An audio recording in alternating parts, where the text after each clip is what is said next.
Hello दोस्तों, क्या हाल चाल? सब बढ़िया ना। आज की इस वीडियो में हम लेकर आ रहे हैं जनसंख्या विस्फोट, बायोलॉजी का most important, very most important, most important topic, जनसंख्या विस्फोट। या फिर यहाँ से आ सकता है हमारे पास क्वेश्चन, जनसंख्या वृद्धि मानक समाज पर दुष्प्रभाव पर संक्षिप्त टिप्पणी लिखिए। या फिर आ सकता है, जनसंख्या में वृद्धि होने पर क्या हानियां हैं, संक्षिप्त टिप्पणी लिखिए। तो हमारे पास ऐसे 3 क्वेश्चन बन सकते हैं, जनसंख्या विस्फोट क्या है और जनसंख्या वृद्धि मानक समाज पर दुष्प्रभाव पर संक्षिप्त निबंध लिखिए। ये हमारे पास 3 क्वेश्चन आ सकते हैं। और इस सन 2014 में और सन 2016 में और 2018 में और 2020 में पूछे गए हैं। 2020 में पूछे गए, तब से क्वेश्चन नहीं पूछे गए, लेकिन 2025 में इसके चांस बनते हैं, क्योंकि इतने वर्षों से पूछा नहीं जा रहा और सीरीज में लगातार प्रतिवर्ष आ रहा है, दिया जा रहा है सीरीज में यूपी बोर्ड की। तो इसीलिए ये बहुत ही इम्पोर्टेंट है, इसको पढ़ना बहुत ही इम्पोर्टेंट है। तो सबसे पहले हम जान लेते हैं जनसंख्या विस्फोट है क्या।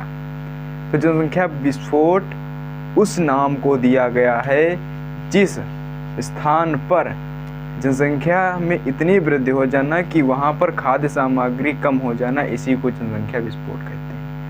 वो स्थान जहाँ पर खाद्य सामग्री कम हो जाए उसे जनसंख्या विस्फोट कहते हैं। अब इसकी हानियाँ क्या हैं? अगर जनसंख्या ज़्यादा होगी तो अपर्याप्त भोजन होगा। अगर अपर्याप्त भोजन होगा तो कुपोषण फैलेगा, गंदा सब खाना खाएंगे, तो उससे क्या होगा, मृत्यु दर अधिक बढ़ जाएगी। बच्चों की मृत्यु दर अधिक बढ़ जाएगी और पुरुषों की भी अधिक, मान लीजिए सभी लोगों की मृत्यु अधिकतर बढ़ जाएगी। दूसरा क्या है, अपर्याप्त आवास। जब जनसंख्या ज़्यादा होगी तो आवास रहने के स्थान बहुत कम होंगे। तो अगर आवास हमारे पास कम होंगे सर्दी गर्मी से बचने के लिए, तब क्या होगा, तब बीमारी फैलेगी। अगर अपर्याप्त वस्त्र हैं, अगर जनसंख्या ज़्यादा है तो वस्त्रों की कमी होगी, कपड़ों की कमी होगी। अगर जो कपड़े कम हैं तो हमारे पास अकाल मृत्यु बढ़ जाएगी। देश में अकाल मृत्यु बढ़ जाएगी अगर हमारे पास वस्त्र कम है। जनसंख्या ज़्यादा है, वस्त्र कम है, गरीबी की हालत है, तो यहाँ पर अकाल मृत्यु हो सकती है। अपर्याप्त रोजगार हो जाएगा। अगर जनसंख्या में वृद्धि इसी तरह से चलती रही तो अपर्याप्त रोजगार हो जाएगा। अगर अपर्याप्त रोजगार हो जाएगा तो अपराधी फैलेंगे। आप देख ना रहे हैं बिहार में इस समय बीपीएससी के छात्र धरना कर रहे हैं, आंदोलन चला रहे हैं, लेकिन उनकी सुनवाई नहीं हो रही। अगर उनकी सुनवाई इस तरीके से नहीं हुई तो उनको रोजगार नहीं मिलेगा, तो क्या बनेंगे, डाकू बनेंगे, चोर बनेंगे, अपराधी बन जाएंगे, कुछ ना कुछ कर देंगे, तो मानसिक तनाव फैलेगा, अपराधी हो जाएंगे। तो ये करना चाहिए सरकार को, बिहार सरकार को ये करना चाहिए। बीपीएससी क्या आपका नुकसान करती है? उन्होंने इतना पैसा लगाया, इतना सब कुछ किया, इतना यहाँ तक पढ़े, अब उनका पेपर तक नहीं, एग्जाम तक नहीं हो रहा। तब छोड़ते हैं टॉपिक को, बात करते हैं अब इससे बचने के लिए क्या करना चाहिए। शिक्षा की सुविधा होनी चाहिए, अच्छी से अच्छी सुविधा, शिक्षा की सुविधा होनी चाहिए। जो लोग अशिक्षित हैं ना, जो अशिक्षित हैं, वही इन सब कामों को, जनसंख्या में वृद्धि ला रहे हैं। और बच्चों की संख्या निर्धारित करनी चाहिए। बच्चों की संख्या, जैसे मान लीजिए मोदी जो चिल्ला रहे हैं हम 2 और हमारे 2, तो ये होना चाहिए, बच्चों की संख्या निर्धारित होनी चाहिए।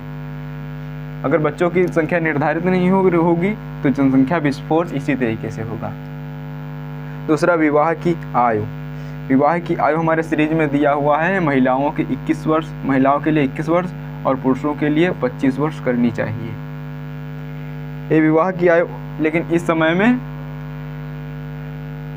लव मैरिज इतने से हो जाता है, इतने और इतने के बीच में हो जाता है, इतने के और इतने के बीच में हो जाता है लव मैरिज। समझ रहे हैं आप बात को हमारी? लेकिन जनसंख्या में वृद्धि नहीं लाएंगे तो अच्छी बात है, जनसंख्या में वृद्धि नहीं लाएंगे तो अच्छी बात है, कोई बात नहीं है। लेकिन ये होना चाहिए, इतना होना चाहिए, 21 से 25 होना चाहिए। लेकिन अब बहुत कम हो रहा है, बहुत कम हो रहा है, जो समझदार लोग चल रहा है। परिवार कल्याण कार्यक्रम अधिक प्रभावी होना चाहिए। जो परिवार कल्याण कार्यक्रम चलाते हैं तो उनको उस नियम को अधिक प्रभावी बनाना चाहिए, तो जनसंख्या विस्फोट कम होगा, जनसंख्या विस्फोट कम होगा, जनसंख्या में वृद्धि कम होगी अगर इन सब नियमों का पालन किया जाए तो। बचाव ये है। अब अगर बोर्ड एग्जाम में पूछ लेगा जनसंख्या विस्फोट क्या है,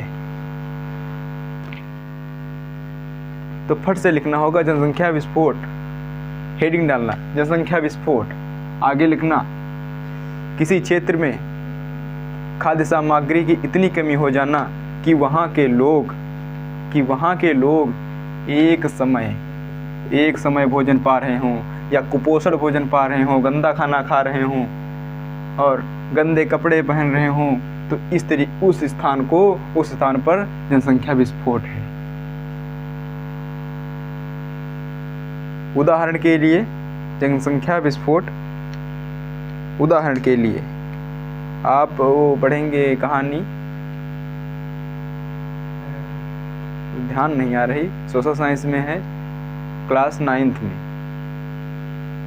अरे उस कहानी का नाम नहीं ध्यान आ रहा है, लेकिन हम वो डिस्क्रिप्शन में दे देंगे, आप पढ़ लेना वहाँ से। आप पढ़ोगे कि आपके एग्ज़ाम होने वाले हैं 2000 यहाँ से कितने से 24 फरवरी से आपके बोर्ड एग्ज़ाम स्टार्ट, तो आप कहाँ तक पढ़ोगे? छोड़ते हैं बात को।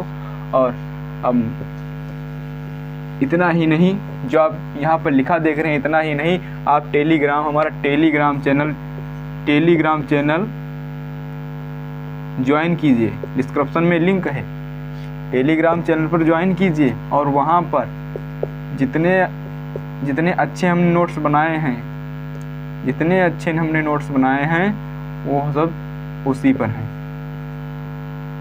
आप इसे ज्वाइन कीजिए, वहाँ पर जो भी नोट्स हैं सभी क्लासेस के नोट्स वहाँ पर आपको मिलेंगे। सिर्फ आपको उस लिंक पर क्लिक करना है और आप वहाँ पर हमारे टेलीग्राम चैनल पर पहुँच जाओगे और वहाँ पर सारे नोट्स वहाँ से क्लियर कर सकते हो। वहाँ पर हमने unsolved paper, solution with solution, unsolved paper और जो हमारे पिछले वर्षों के बोर्ड एग्ज़ाम के पेपर रियल वाले सन 2023 और सन 2024 के, वहाँ भी विद सॉल्यूशन अपलोड हैं। तो जाइए, देरी किस बात की, जाइए टेलीग्राम चैनल ज्वाइन कीजिए और वहाँ से कुछ नहीं देना, पैसा नहीं देना, सिर्फ आपको वहाँ पर टेलीग्राम चैनल ज्वाइन करना है। बस ज्वाइन का बटन आएगा, उस पर क्लिक कर देना और बस आपका काम हो गया। जो भी नोटिफिकेशन यहाँ से जाएगी आप उस वहाँ तक पहुँच पाएंगे। जो भी यहाँ पर अपलोड करूँगा आपके पास नोटिफिकेशन पहुँच जाएगी और आप उस नोट्स तक पहुँच पाएंगे। तो आज के लिए इतना ही, बस। जय हिंद, वंदे मातरम।